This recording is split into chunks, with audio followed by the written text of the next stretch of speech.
Hi friends, welcome back to SSG creation. So ನಿನ್ನೆ ಒಂದು Mysore silk ಸೀರೆಗೆ ಜಡೆ ಥರ ಹಾಕುವಂಥದ್ದು ವಿಡಿಯೋ ಅಪ್ಲೋಡ್ ಮಾಡಿದ್ದೆ.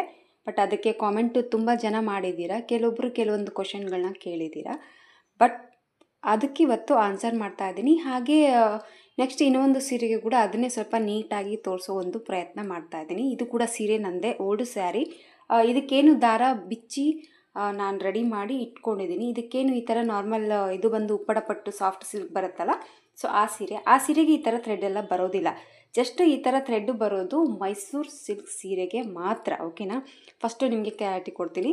ಕೆಲವೊಬ್ರು ಹೇಳ್ತಾರೆ ಬ್ಲೌಸ್ ಪೀಸ್ ಕಟ್ ಮಾಡಿಲ್ವಲ್ಲ ನೀವು, ಬ್ಲೌಸ್ ಪೀಸ್ ಕಟ್ ಮಾಡಿದ್ರೆ ಚೆನ್ನಾಗಿತ್ತಿತ್ತು ಅಂತ. ನಾನು ಹೇಳಿದ್ನಲ್ಲ, ಅದು ನಾರ್ಮಲ್ ಸೀರೆ, ಜಸ್ಟ್ ನಿಮಗೆ ತೋರಿಸೋಗೋಸ್ಕರ, ಐಡಿಯಾಗೋಸ್ಕರ ತೋರಿಸ್ತಾ ಇದ್ದೀನಿ ಅಂತ. ಹಂಗಾಗಿ ಅದಕ್ಕೆ ನಾನು ಬ್ಲೌಸ್ ಪೀಸ್ ಕಟ್ ಮಾಡೋಕ್ಕೆ ಮುಂಚೆನೇ ಸ್ವಲ್ಪ ಮಿಡ್ಲಲ್ಲಿ ದಾರನ ರಿಮೂವ್ ಮಾಡಿ ಆ ಡಿಸೈನ್ ಹಾಕೋದಕ್ಕೆ ಹೆಲ್ಪ್ ಮಾಡಿಕೊಂಡು ಆ ಒಂದು ಡಿಸೈನ್ನ ಟ್ರೈ ಮಾಡಿದ್ದೀನಿ ಅಷ್ಟೇ. ಬಟ್ ಇವತ್ತು ಕೂಡ ನೋಡಿ, ನೀವೇನಾದರೂ ಎಕ್ಸಾಕ್ಟ್ ಇದು ನಿಮಗೆ ಮೈಸೂರು ಸಿಲ್ಕ್ ಸೀರೆನೇ ಅಂದ್ಕೊಳ್ಳಿ. ಓಕೆನಾ? ಫಸ್ಟು ಪಲ್ಲುಗೆ ಈ ಥರ ವರ್ಕ್ ಮಾಡಿಸ್ಕೊತೀರಾ. ಆ ಒಂದು ಇಷ್ಟು ಗ್ಯಾಪಲ್ಲಿ ಈ ಥರ ಥ್ರೆಡ್ ಅನ್ನೋದು ಮೈಸೂರು ಸಿಲ್ಕ್ ಸೀರೆಗೆ ಕೊಟ್ಟಿರ್ತಾರೆ. ಸೊ ಸೀರೆ ತೊಗೊಂಡವ್ರಿಗೆ ಗೊತ್ತಿರುತ್ತೆ ಈ ಥರ ಥ್ರೆಡ್ ಬರುತ್ತೆ ಅಂತ. ಬಟ್ ಇದಕ್ಕೆ ಬಂದಿಲ್ಲ. ಮತ್ತೆ ಒಂದ್ಸರಿ ತೋರ್ಸೋಗೋಸ್ಕರ ನಾನು ಮಧ್ಯದಲ್ಲಿ ದಾರನ ಸ್ವಲ್ಪ ಕಟ್ ಮಾಡಿಕೊಂಡು ಮಿಡ್ಲಲ್ಲಿರುವಂಥ ಎಲ್ಲ ದಾರನ ನೀಟಾಗಿ ತೆಗೆದುಬಿಟ್ಟು ಈ ಥರ ಒಂದು ಲೈನ್ನ ಕ್ಲಿಯರಾಗಿ ಮಾಡ್ಕೊಂಡಿದ್ದೀನಿ.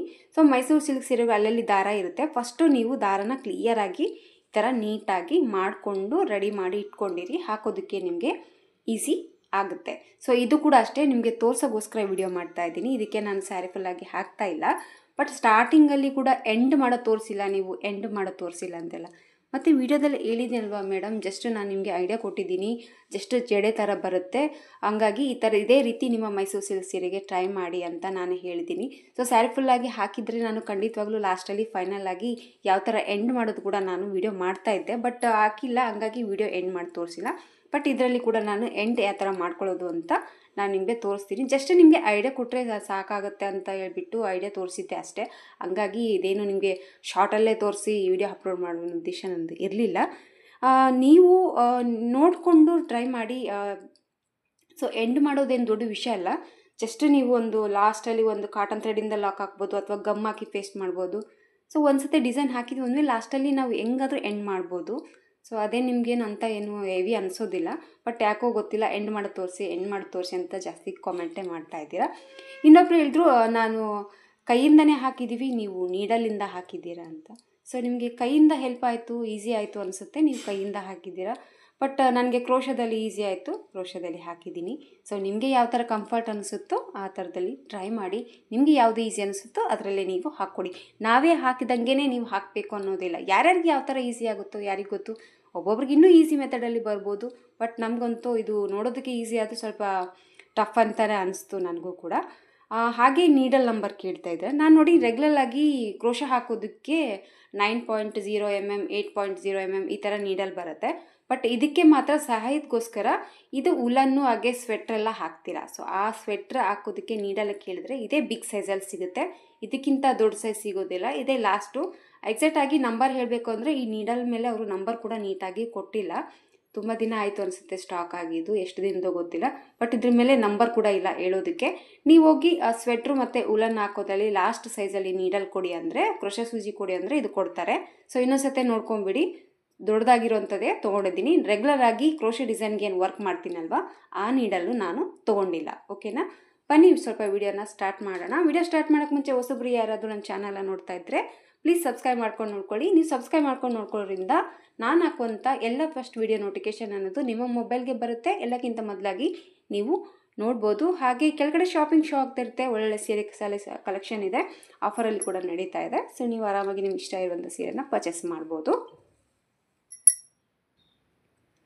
ಫಸ್ಟ್ ನೋಡಿ, ಇದು ಸ್ಟಾರ್ಟಿಂಗಲ್ಲಿ ಅಂದ್ಕೊಳ್ಳಿ. ನಿಮ್ಗೇನಾದರೂ ದಾರ ಇದಾಗಿಲ್ಲ ಅಂದರೆ ಸ್ವಲ್ಪ ಈ ಥರ ಎಡ್ಜಲ್ಲಿ ಕಟ್ ಮಾಡಿಕೊಂಡು ಉಳಿದಿರೋಂಥ ದಾರನ ನೀಟಾಗಿ ಆ ಸೇಫ್ಟಿ ಪಿನ್ನಿಂದ ಒಂದೊಂದಾಗಿ ಎಳ್ಕೊಂಡ್ರೆ ನೀಟಾಗಿ ದಾರ ಅನ್ನೋದು ಬರುತ್ತೆ. ಮಿಡ್ಲಲ್ಲಿ ಯಾವುದೇ ಒಂದು ದಾರನ ಇಟ್ಕೊಳಕ್ಕೆ ಹೋಗ್ಬೇಡಿ, ಯಾಕಂದರೆ ಅದು ನಿಮಗೆ ಹಾಕೋವತ್ನಾಗಲಿ ಅಡ್ಡಿ ಬಂದು ಡಿಸೈನ್ ಅನ್ನೋದು ಸ್ವಲ್ಪ ಇದಾಗುತ್ತೆ. ಬಟ್ ಇದು ತುಂಬ ಲೈಟ್ ವೆಯ್ಟ್ ಇರೋಂಥ ಸೀರೆ, ತುಂಬ ತೆಳ್ಳಗಿದೆ. ಇದರಲ್ಲಿ ಕೂಡ ಥ್ರೆಡ್ ಬಂದು ಸ್ವಲ್ಪ ಥಿಕ್ನೆಸ್ ಕಮ್ಮಿ ಇದೆ.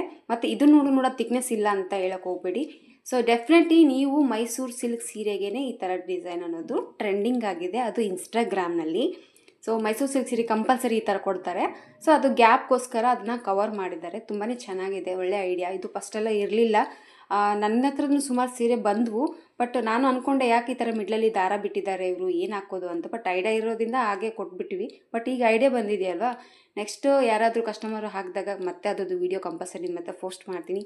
ತೋರಿಸಿಲ್ಲ ಅಂದರೂ ಶಾರ್ಟಲ್ಲಂತೂ ಅಪ್ಲೋಡ್ ಮಾಡೇ ಮಾಡ್ತೀನಿ. ಸೊ ಇಲ್ಲಿ ಥಿಕ್ನೆಸ್ ಕಮ್ಮಿ ಇದೆ. ಮತ್ತು ನೀವು ಕಾಮೆಂಟ್ ಹಾಕಿ ಯಾಕೆ ಈ ಥರ ತಳ್ಳಗಿದೆ, ಈ ಥರ ನೀಟಾಗಿ ಬರಲಿಲ್ಲ ಅಂತ ಹೇಳಕ್ಕೆ ಹೋಗ್ಬೇಡಿ. ಬಟ್ ಇಲ್ಲೇನು ನಾನು ತೋರಿಸ್ತೀನೋ ಮೈಸೂರು ಸಿಲ್ಕ್ ಸೀರೆಗೆ ಅದೇ ಥರನೇ ನೀವು ಟ್ರೈ ಮಾಡಿ. ನೀಟಾಗಿ ಏನು ನೀವು ಇನ್ಸ್ಟಾಗ್ರಾಮ್ನಲ್ಲಿ ನೋಡಿದ್ದೀರಾ ಅದೇ ಥರನೇ ಪರ್ಫೆಕ್ಟಾಗಿ ಬರುತ್ತೆ. ಸ್ಟಾರ್ಟಿಂಗಲ್ಲಿ ಸ್ವಲ್ಪ ಥ್ರೆಡ್ಡಲ್ಲಿ ಈ ಥರ ಫಸ್ಟ್ ನೋಡಿ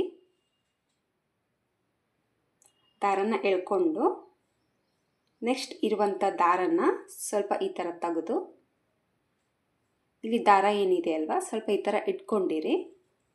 ಸ್ಟಾರ್ಟಿಂಗಲ್ಲಿ ಇಟ್ಕೊಳ್ಳೋದಕ್ಕೆ ಸ್ವಲ್ಪ ಕಷ್ಟ, ಆಮೇಲೆ ಸ್ವಲ್ಪ ಮುಂದೆ ಹಾಕಿದ ಮೇಲೆ ನಿಮಗೆ ಆರಾಮಾಗಿ ಈಸಿಯಾಗಿ ಬರುತ್ತೆ. ಸೊ ಇರುವಂಥ ಜರಿ ಥ್ರೆಡ್ ಏನಿದೆ ಅವೆಲ್ಲ ಸ್ವಲ್ಪ ಕ್ಲಿಯರಾಗಿ ಮಾಡಿಕೊಂಡು ಸ್ವಲ್ಪ ಎಳ್ಕೊಂಡು, ಈಗ ಮತ್ತೆ ಒಂದು ಸ್ವಲ್ಪ ದಾರನ ನೀಡಲ್ ಮೇಲೆ ತಗೊಂಡು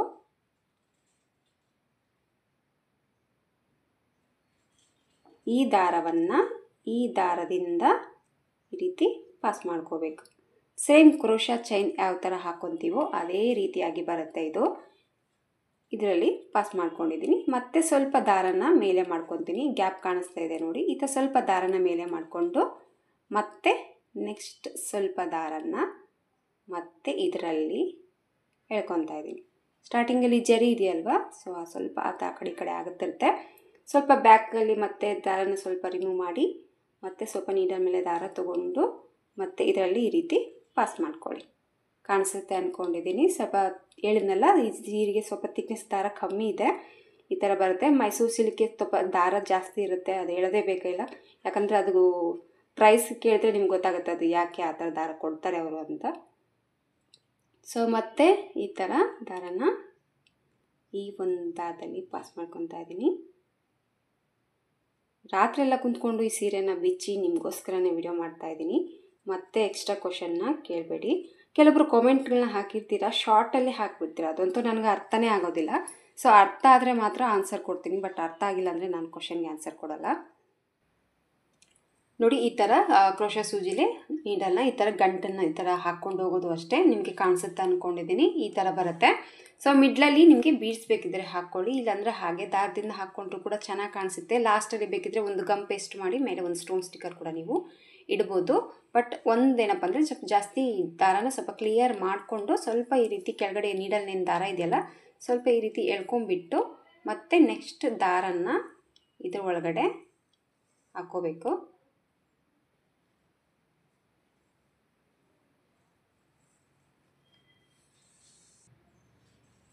ಮತ್ತೆ ಸ್ವಲ್ಪ ದಾರನ ಈ ರೀತಿ ಎಳ್ಕೊಂಡು ಮತ್ತೆ ಸ್ವಲ್ಪ ದಾರನ ತಗೊಂಡು ಸ್ವಲ್ಪ ಟೈಟಾಗಿ ಇಟ್ಕೊಂಡಿರಿ.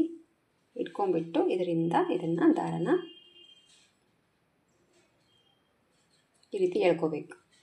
ಸೊ ಮತ್ತೆ ಈ ಥರ ಎಳ್ಕೊಂಡ್ಮೇಲೆ ಫಸ್ಟು ದಾರ ಏನಿದೆ ಅದನ್ನೆಲ್ಲ ಕ್ಲಿಯರಾಗಿ ಮಾಡಿಕೊಂಡು ಮತ್ತೆ ಒಂದು ಸ್ವಲ್ಪ ದಾರನ ತಗೊಂಡು ಮತ್ತೆ ಇದರಿಂದ ದಾರನ ಪಾಸ್ ಮಾಡ್ಕೋಬೇಕು. ಮತ್ತು ನೆಕ್ಸ್ಟ್ ದಾರ ಮತ್ತೆ ಒಂದು ಸ್ವಲ್ಪ ದಾರನ ತಗೊಳ್ಳಿ, ಮತ್ತು ಇದರೊಳಗಡೆ ದಾರನ ಪಾಸ್ ಮಾಡ್ಕೊಳ್ಳಿ. ಈ ರೀತಿ ಜಡೆ ಥರ ಬರುತ್ತೆ. ಹಾಗೆ ಆ ಕಡೆ ಈ ಕಡೆ ಪಲ್ಲು ಏನಿದೆಯಲ್ಲ ಗ್ಯಾಪು ಅದು ಹಾಕ್ತಾ ಹಾಕ್ತಾ ಎಲ್ಲನೂ ಹತ್ರದಲ್ಲಿ ಬಂದು ಡಿಸೈನ್ ಬಂದು ಮಿಡ್ಲಲ್ಲಿ ಈ ಥರ ಜಡೆ ಥರ ಬರುತ್ತೆ. ಸ್ವಲ್ಪ ಈ ರೀತಿ ಸ್ವಲ್ಪ ದೂರ ಹಾಕಿಬಿಟ್ಟು ಬೀಡ್ಸನ್ನು ಹಾಕ್ಕೋಬೋದು.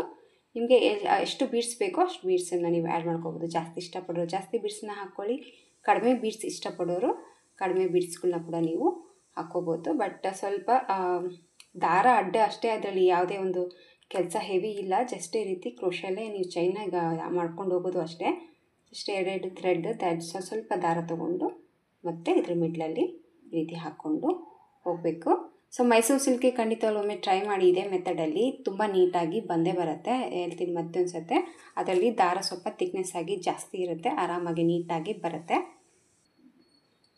ಸೊ ಇದೇ ಥರ ಜಡೆ ದಾರ ಬರುತ್ತೆ. ಇಲ್ಲಿ ಜರಿ ಥ್ರೆಡ್ ಇರೋದ್ರಿಂದ ನಿಮಗೆ ನೀಟಾಗಿ ಕಾಣಿಸುತ್ತೆ. ಇಲ್ಲಿ ಸೇಮ್ ಕಲರ್ ಆಗಿರೋದ್ರಿಂದ ನಿಮಗೆ ಅಷ್ಟು ನೀಟಾಗಿ ಕಾಣಿಸ್ತಾ ಇಲ್ಲ. ಬಟ್ ಇಷ್ಟು ದೂರ ಹಾಕಿದ ಮೇಲೆ ನಿಮಗೆ ಬೀಡ್ಸ್ ಹಾಕಬೇಕು ಅನ್ನೋಂಗಿದ್ರೆ ಸೊ ಇದು ಈ ಸೂಜಿ ಬರಲ್ಲ, ಇದನ್ನು ಸ್ವಲ್ಪ ತೆಗೆದುಬಿಟ್ಟು ರೆಗ್ಯುಲರ್ ಆಗಿ ಕ್ರೋಶಕ್ಕೆ ನಾವು ಯಾವ ನೀಡಲ್ ಬಳಸ್ತೀವಲ್ಲ ಆ ನೀಡಲ್ ಮೇಲಿಂದ ಮಣಿಗಳನ್ನ ಹಾಕೋಬೋದು. ನಿಮ್ಮ ಸೊ ನೋಡಿ ಈ ಥರ ಗೊಂಬೆ ಇರುವಂಥ ಬೀಡ್ಸ್ ಕೂಡ ಸಿಗುತ್ತೆ ಆನ್ಲೈನಲ್ಲಿ. ಸೊ ನಿಮಗೆ ಮಿಡ್ಲಲ್ಲಿ ಈ ಥರ ಇಷ್ಟ ಆದರೆ ಈ ಥರ ಬೀಡ್ಸ್ಗಳನ್ನ ಕೂಡ ನೀವು ಹಾಕೋಬೋದು, ಇಲ್ಲ ಗೋಲ್ಡ್ ಬೀಡ್ಸ್ ಕೂಡ ಹಾಕೋಬೋದು. ಜಸ್ಟ್ ನನ್ನ ಹತ್ರ ಇತ್ತು, ಅದಕ್ಕಾಗಿ ಈ ಥರ ಬೀಡ್ಸನ್ನ ಹಾಕಿ ತೋರಿಸ್ತಾ ಇದ್ದೀನಿ. ಅಲ್ಲಲ್ಲಿ ಈ ಥರ ಗೊಂಬೆ ಥರ ಬೀಡ್ಸ್ ಕೂಡ ತುಂಬ ಚೆನ್ನಾಗಿ ಕಾಣಿಸುತ್ತೆ. ಇದರಲ್ಲಿ ಸ್ಮೈಲ್ ಇರೋ ಬೀಡ್ಸ್ ಕೂಡ ಸಿಗುತ್ತೆ, ಹಾಗೆ ಇದು ಮಾಡ್ಕೊಳ್ಳೋ ಬೀಡ್ಸ್ ಸಿಗುತ್ತೆ.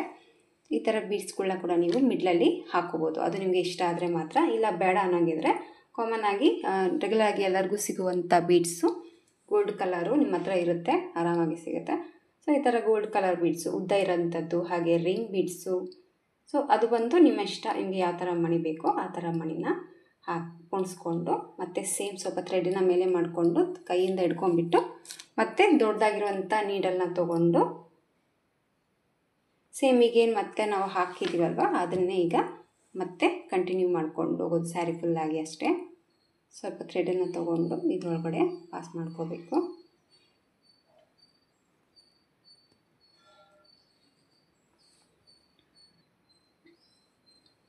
ಈ ಥರ ಒಂದು ಬೀಡ್ಸನ್ನು ಹಾಕಿದ ಮೇಲೆ ಮತ್ತೆ ಸೇಮ್ ಅದೇ ಚೈನ್ ಥರ ಇರುತ್ತಲ್ವ, ಸೊ ಮತ್ತೆ ಸ್ವಲ್ಪ ಥ್ರೆಡ್ ಮತ್ತು ಇದರೊಳಗಡೆ ತೊಗೋಬೇಕು, ದಾರನ ಎಳ್ಕೋಬೇಕು. ಸೊ ಈ ಥರ ದಾರನ ಎಳ್ಕೊಂಡ್ಮೇಲೆ ನೆಕ್ಸ್ಟು ಮತ್ತೆ ಸೇಮ್ ಸ್ವಲ್ಪ ದಾರನ ತೊಗೊಳ್ಳೋದು ಮತ್ತು ಇದರಿಂದ ದಾರನ ಪಾಸ್ ಮಾಡ್ಕೊಳ್ಳೋದು. ಸೊ ಬೀಡ್ಸು ನಿಮಗೆ ಇನ್ನು ಹತ್ರ ಬೇಕಿದ್ದರೆ ಒಂದು ಸ್ವಲ್ಪ ಚೈನ್ಗಳನ್ನ ಹಾಕ್ಕೊಂಡು ಬೀಡ್ಸನ್ನ ಹಾಕ್ಕೊಂಬಿಡಿ. ಸ್ವಲ್ಪ ದೂರ ಬೇಕು ಅಂದರೆ ನೀವು ಸ್ವಲ್ಪ ದೂರದಲ್ಲಿ ಬೀಡ್ಸನ್ನ ಹಾಕ್ಕೋಬೋದು. ಸೊ ಈ ರೀತಿಯಾಗಿ ಸ್ಯಾರಿ ಫುಲ್ಲಾಗಿ ನೀವು ಹಾಕ್ಕೊಂಡು ಹೋಗಬೇಕು ಅಷ್ಟೇ. ತುಂಬ ಈಸಿ ಇದೆ ಫ್ರೆಂಡ್ಸ್ ಅಷ್ಟೇ. ಸ್ವಲ್ಪ ಒಂದು 2-3 ಸೀರೆ ಹಾಕೋದಕ್ಕೆ ಸ್ವಲ್ಪ ಹೆವಿ ಅನಿಸುತ್ತೆ ನಿಮಗೆ. ಒಂದು 2-3 ಸೀರೆ ಪ್ರಾಕ್ಟೀಸ್ ಆಯಿತು ಅಂದರೆ ಆರಾಮಾಗಿ ಫಾಸ್ಟಲ್ಲೇ ನೀವು ಹಾಕ್ಕೊಂಡು ಹೋಗ್ಬೋದು. ಅದೇನು ಹೇಳ್ತಾರಲ್ವ, ಕಲೆವರೆಗೂ ಬ್ರಹ್ಮವಿದ್ಯೆ ಕಲ್ತ ಮೇಲೆ ಕೋತಿ ವಿದ್ಯೆ ಅನ್ನಂಗೆ, ಅದೇ ಥರ ಎಲ್ಲ ಕೆಲಸನೂ ಫಸ್ಟ್ ಕಲೆವರೆಗೆ ಸ್ವಲ್ಪ ಕಷ್ಟ, ಕಲ್ತ ಮೇಲೆ ಎಲ್ಲವೂ ಈಸಿಯಾಗಿ ಹಾಕ್ಕೊಂಡು ಹೋಗ್ಬೋದು. ಈ ಥರ ಮಿಡ್ಲಲ್ಲಿ ಈ ಥರ ಬೀಡ್ಸನ್ನು ಹಾಕಿದ್ದೀನಿ. ಲಾಸ್ಟಲ್ಲಿ ಎಂಡ್ ಮಾಡೋದು ಹೇಗೆ ಅಂತ ನಾನು ನಿಮಗೆ ತೋರಿಸ್ತೀನಿ. ಡಿಸೈನ್ ಬಂದು ಲಾಸ್ಟಲ್ಲಿ ಈ ಥರ ಎಂಡ್ ಬರ್ತಿರಲ್ವ, ಸ್ವಲ್ಪ ನಾನು ಹಾಕಬೇಕಾದ್ರೆ ಇದು ಸೀರೆ ಡ್ಯಾಮೇಜ್ ಆಯಿತು ನಮ್ಮದು. ಸೊ ಹಂಗಾಗಿ ಇಲ್ಲಿ ಲಾಸ್ಟ್ವರೆಗೆ ಬಂದಿದ್ದೀನಿ ಸ್ಯಾರಿ ಫುಲ್ಲಾಗಿ ಹಾಕಿಬಿಟ್ಟು. ಲಾಸ್ಟಲ್ಲಿ ಈ ಥರ same sari matching cotton thread ಸೂಜಿಲೇ ತೊಗೊಂಬಿಟ್ಟು ಇಲ್ಲಿ 1-2 ಸತಿ ನೀಡಲ್ನ ತೆಗಿಯೋಕ್ಕೆ ಮುಂಚೆನೇ ಸ್ವಲ್ಪ ಸೂಜಿಲೇ 1-2-3 ಗಂಟನ್ನು ಹಾಕ್ಕೊಳ್ಳೋಣ ಫಸ್ಟು. ಆಮೇಲೆ ಮತ್ತೆ ಬಿಚ್ಚೋಗೋದು ಅದು ಆಗುತ್ತೆ. 1-2-3 ನಾಟನ್ನು ಹಾಕ್ಕೊಂಡ್ಬಿಟ್ಟು ನೀಡಲ್ನ ತೆಗೆದ್ಬಿಟ್ಟು ಸೊ ಈ ಥರ ಗಂಟನ್ನು ಹಾಕಿದ ಮೇಲೆ ನೋಡಿ ಈ ಥರ ಸೂಜಿನ ತೆಗೆದ್ಬಿಟ್ಟು ಇದೇನಿದೆ ವರ್ಕ್ ಏನಿದೆ ಅಲ್ವಾ, ಇದು ಲಾಸ್ಟಲ್ಲಿ ಬಂದಿದ್ದೀವಲ್ಲ ಎಂಡಲ್ಲಿ, ಈ ಥರ ಸ್ಯಾರಿ ಪಲ್ಲು ಏನಿರುತ್ತೆ ನೋಡಿ ಸ್ಟಾರ್ಟಿಂಗಲ್ಲಿ ಪಲ್ಲುಗೆ 1-2 ಟಿಚ್ಚನ್ನು ಹಾಕಿಬಿಡಿ. ಅದು ನಿಮಗೆ ನೀಟಾಗಿ ಕುಂತ್ಕೊಳ್ಳುತ್ತೆ, ಬಿಚ್ಚೋಗುತ್ತೆ. ಆಮೇಲೆ ಇದಾಯಿತು ಡಿಸೈನ್ ಹಾಳಾಗುತ್ತೆ ಅನ್ನೋ ಭಯ ಇದ್ದರೆ ಈ ಥರ 1-2-3 ಸೂಜಿಯಿಂದ ಕಾಟನ್ ಥ್ರೆಡ್ಡಿಂದ ನಾಟ್ ಹಾಕ್ಕೊಂಡ್ಬಿಟ್ರೆ ಡಿಸೈನು ಸೇಫಾಗಿ ಇರುತ್ತೆ. ಸೊ ಸ್ಯಾರಿ ಸ್ವಲ್ಪ ಡ್ಯಾಮೇಜ್ ಆಗಿರೋದ್ರಿಂದ ಲಾಸ್ಟ್ ನೀವು ಎಂಡ್ ತೋರಿಸಿ ಅಂದ್ರಲ್ಲ, ಸೊ ಈ ಥರ ಕಾಟನ್ ಥ್ರೆಡ್ಡಿಂದ 1-2-3 ಟಿಚ್ಚನ್ನು ಹಾಕ್ಕೊಂಬಿಟ್ಟು, ಇಲ್ಲಾಂದರೆ ಗಮ್ ಪೇಸ್ಟ್ ಮಾಡಿ, ಸ್ಟ್ರಾಂಗ್ ಆಗಿರೋಂಥ ಗಮ್ ಪೇಸ್ಟ್ ಅದೇ ನಿಮಗೆ ಇದಾಗುತ್ತೆ ಅಂದಲ್ಲ. ಸೊ ಇಲ್ಲಾಂದರೆ ನೀವು ಸೇಮ್ ಮ್ಯಾಚಿಂಗ್ ದಾರಲ್ಲೇ 1-2-3 ಹೊಲಿಗೆ ಹಾಕ್ಕೊಂಡ್ಬಿಟ್ರೆ ಡಿಸೈನ್ ಅನ್ನೋದು ಕಂಪ್ಲೀಟಾಗಿ ಇಲ್ಲಿ ನಿಮಗೆ ಬಿಚ್ಚಿ ಹೋಗೋದಿಲ್ಲ, ನಿಮಗೆ ನೀಟಾಗಿ ಕಾಣಿಸುತ್ತೆ ಅಂದ್ಕೊಂಡಿದ್ದೀನಿ. ಜಸ್ಟ್ ಈಸಿ ಇದೆ ಫ್ರೆಂಡ್ಸ್ ಇದು. ಒಂದ್ಸಲ ನೋಡಿಕೊಂಡು ಆರಾಮಾಗಿ 1-2-3 ಸತಿ ಟ್ರೈ ಮಾಡಿ, ಆರಾಮಾಗೆ ಬರುತ್ತೆ. ಸೊ ಹೇಳಿದ್ನಲ್ಲ ಮತ್ತೊಂದು ಸತಿ ಹೇಳ್ತೀನಿ, ಹೇಳಿದ್ದೇನೆ ಹೇಳ್ತಾರೆ ಅಂತ ಅಂದ್ಕೊಂಬಿಡಿ. ಸೀರೆ ಸ್ವಲ್ಪ ತೆಳ್ಳಗಿರೋದ್ರಿಂದ, ಥಿಕ್ನೆಸ್ ಕಮ್ಮಿ ಇರೋದ್ರಿಂದ ಈ ಥರ ಕಾಣಿಸ್ತಾ ಇದೆ. ಸೊ ನೀವೇನಾದರೂ ಮೈಸೂರು ಸಿಲ್ಕಿಗೆ ಇದೇ ಥರ ಟ್ರೈ ಮಾಡಿ, ನೀವೇನು ನೋಡಿದ್ರೋ ಅದು ಚೆನ್ನಾಗಿ ಬರುತ್ತೆ. ಓಕೆನಾ? ಹಾಗೆ ಇದ್ದು ಪ್ರೈಸ್ ಕೂಡ ಕೇಳಿದ್ರಿ, ಬಟ್ ಅವ್ರಿಗೆ ನಾನು ಯಾರು ಈ ವಿಡಿಯೋ ತೋರಿಸಿ ವೈರಲ್ ಮಾಡಿದೆ ಅವ್ರಿಗೆ ಕಾಮೆಂಟ್ ಹಾಕಿದ್ದೆ, ಬಟ್ ಅವರು ಪ್ರೈಸನ್ನು ಹೇಳಿದ್ದಾರೆ. ಕರೆಕ್ಟಾಗಿದೆ, ಯಾಕಂದರೆ ಇದರಲ್ಲಿ ಯಾವುದೇ ರೀತಿ ಒಂದು ಖರ್ಚಿಲ್ಲ ನಮ್ಮದು. ಜಸ್ಟ್ ಇದೇ ದಾರದಲ್ಲಿ ಜಸ್ಟ್ ನೀವು ಕ್ರೋಶ ಸೂಜಿಲೆ ಇದನ್ನು ಈ ಥರ ಜಡೆ ಥರ ಹಾಕ್ಕೊಂಡು ಹೋಗೋದು ಅಷ್ಟೇ. ಇದರಲ್ಲಿ ಯಾವುದೇ ಒಂದು ಅಮೌಂಟ್ ಆಗಲಿ ಬಜೆಟ್ ಆಗಲಿ ನಾವು ಹಾಕುವಂಥದ್ದು ಯಾವುದೇ ಇಲ್ಲ. ಸ್ವಲ್ಪ ಟೈಮ್ ಕೊಟ್ಟಿದ್ದೀವಿ ಅಷ್ಟೇ. ಟೈಮಿಂದ ಇರೋದ್ರಿಂದ ಒಂದು 150ಇಂದ 200ವರೆಗೂ ಚಾರ್ಜನ್ನು ಮಾಡ್ಬೋದು. ಸೊ ಇದಿದೆ ಇವತ್ತಿನ ಜಡೆ ಡಿಸೈನು. ಮತ್ತೊಂದು ಸತಿ ತೋರಿಸಿದ್ದೀನಿ, ಅಷ್ಟು ನೀಟ್ ಅನಿಸಿಲ್ಲ ಅನಿಸುತ್ತೆ, ಬಟ್ ನನ್ನ ಪ್ರಯತ್ನ ಅಂತೂ ನಾನು ಮಾಡಿ ತೋರಿಸಿದ್ದೀನಿ ಮೇಡಮ್. ನಿಮ್ಗೊಮ್ಮೆ ಕಾಮೆಂಟ್ ಆನ್ಸರ್ ಕೊಡಬೇಕಲ್ವ, ಹಂಗಾಗಿ ಸೊ ಕಾಮೆಂಟ್ ಮಾಡಿ, ಬಟ್ ಕ್ಲಿಯರಾಗಿ ಅರ್ಥ ಹಂಗೆ ಕಾಮೆಂಟ್ನ ಮಾಡಿ. ಸೊ ಯಾರೆಲ್ಲ ರಿಕ್ವೆಸ್ಟ್ ಮಾಡಿದ್ರೋ ಅವ್ರಿಗೆ ಈ ವಿಡಿಯೋ ಅರ್ಥ ಆಗಿರುತ್ತೆ. ಬಟ್ ಯಾರೆಲ್ಲ ನೀವು ಟ್ರೆಂಡಿಂಗಲ್ಲಿರುವಂಥದ್ದು ಗೊತ್ತಿರೋದಿಲ್ಲ ಅವರು ಕ್ವಶನ್ ಕೇಳಿರ್ತೀರ. ಸೊ ಒಂದು ಸತಿ ಇನ್ಸ್ಟಾಗ್ರಾಮ್ನಲ್ಲಿ ನೋಡ್ಕೊಂಬಿಡಿ ಯಾಕೆ ಇದು ಡಿಸೈನ್ ನಾನು ತೋರಿಸಿದ್ದಾರೆ ಅನ್ನೋದು ಕೂಡ ನಿಮಗೆ ಗೊತ್ತಾಗುತ್ತೆ. ಸೊ ಇಷ್ಟ ಆದರೆ ಒಂದು ಲೈಕ್ ಕೊಡೋದನ್ನು ಮರಿಬೇಡಿ. ಮತ್ತೆ ಮುಂದಿನ ವೀಡಿಯೋದಲ್ಲಿ ಸಿಗ್ತೀನಿ. ಅಲ್ಲಿವರೆಗೂ ನಮಸ್ಕಾರ.